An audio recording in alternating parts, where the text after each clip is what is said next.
Party news ఎన్నికల commission చేసిన IPS బదిలీల వ్యవహారంలో జోక్యం చేసుకోలేమని ఏపీ హైకోర్టు స్పష్టం చేసింది. బదిలీలపై ప్రభుత్వ వాదనల్ని తోసిపుచ్చిన high court no case for interim relief అని ఆదేశాలిచ్చింది. కుట్రపూరితంగానే ఐపీఎస్ అధికారుల్ని బదిలీ చేశారని ఏపీ ప్రభుత్వం ఆరోపిస్తూ హైకోర్టుని ఆశ్రయించింది. వైసీపీ బీజేపీ కుట్రలో భాగంగానే ఈ బదిలీలు జరిగాయని ఆరోపించింది.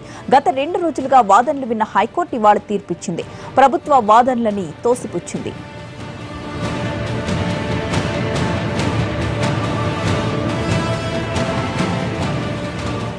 ఐపీఎస్ల బదిలీలపై ఏపీ హైకోర్టు ఇచ్చిన తీర్పు చంద్రబాబుకు చెంపపెట్టు లాంటిదని వైసీపీ అభిప్రాయపడింది.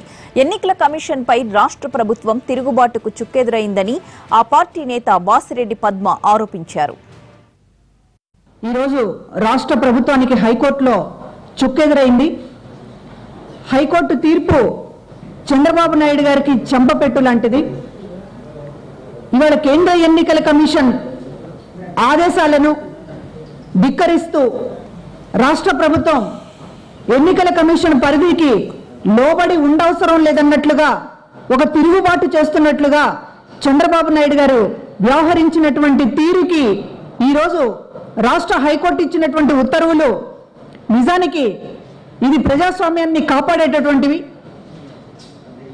ఎన్నికల కమిషన్ స్వేచ్ఛాయుతంగా ప్రజాస్వామ్యయుతంగా ఎన్నికలు జరగడానికి తనకున్నటువంటి రూల్స్ని తనకున్నటువంటి బాధ్యతని నెరవేర్చడానికి వీలు లేకుండా చంద్రబాబు నాయుడు గారు అడుగడుగునా అడ్డుపడినప్పటికీ కూడా హైకోర్టు రాజ్యాంగబద్ధంగా ప్రజాస్వామ్యయుతంగా ఎలక్షన్ కమిషన్కి సంబంధించినటువంటి బాధ్యతలని అదేవిధంగా ఎలక్షన్ కమిషన్కి సంబంధించినటువంటి పవర్స్ని